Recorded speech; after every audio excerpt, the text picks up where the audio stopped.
Shalom Vracha, on a pu étudier aujourd'hui la Gemara dans Shabbat Kaf Aleph, avec pour commencer l'enseignement de Rami Bar Chama, qui nous dit que les huiles et les mèches qui sont utilisées pour Shabbat le seront aussi pour l'allumage dans le Mikdash. Ça, la Gemara, elle pose la question sur cet enseignement de Rami Bar Chama. On voit qu'avec les vêtements usés des Kohanim, eh bien, on coupait et on en faisait des mèches. Et parmi eux, il y avait la havnet, la ceinture. Et dans la ceinture, il y avait du kilaïm, du lin et de la laine, puisque le techelet, c'était de la laine. Et ce tsemer-là fait partie, comme on a vu dans Kaf Amoudbet, des mèches qui sont pasoul pour le Shabbat. Donc comment tu peux dire que c'est équivalent? Shalagma répond que non, que c'est Simcha Bet HaShoeva, ça a été pour allumer à Simcha Bet HaShoeva, et c'est différent, c'est pas de l'allumage de la menorah qu'il s'agit, on n'est pas dans un référentiel de la lot ner tamid, qu'on a besoin que la femme elle prenne d'elle-même et qu'elle se soutienne. Par la suite, la Gemara va rapporter la question concernant l'allumage de la Hanoukia. Et on va voir au début l'opinion de Ravuna, qui nous dit que les mèches de Shabbat et les huiles seront identiques et équivalentes à Hanouka.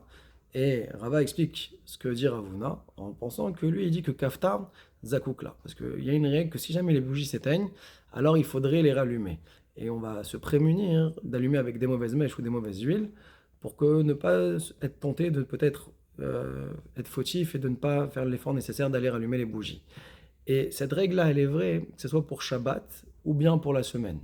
Pourquoi pour Shabbat aussi, il faudra des bonnes huiles et des bonnes mèches? Pourtant, il n'y a pas un risque à ce qu'on vienne les rallumer, parce que même si elles s'éteignent, c'est Shabbat, on ne pourra pas les rallumer. Alors ça, c'est parce que Moutar leishtamesh l'ora. Étant donné qu'on peut profiter de la lumière, eh bien, il y a le risque de schéma yaté, que peut-être qu'on va venir épancher la bougie pendant Shabbat, et donc on en risque de venir d'allumer les bougies.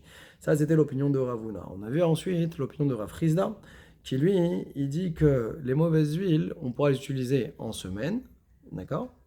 Par contre, pour le Shabbat, ça, il faudra avoir les bonnes huiles et les bonnes mèches. C'est entendu que par rapport au Shabbat, il n'y aura pas de différence entre les huiles de Shabbat et les huiles de la Hanoukia. Alors, la Gemara explique pour quelle raison.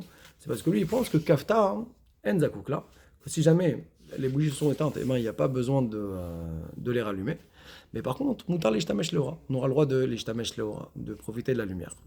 Et on a rapporté un troisième enseignement au nom de Rav, qui lui dit que Kafta en Zakukla et Asur l'ishtamesh leora, et donc toutes les mauvaises huiles, toutes les huiles sont permises, même celles qui sont interdites pour Shabbat sont permises pour Hanouka.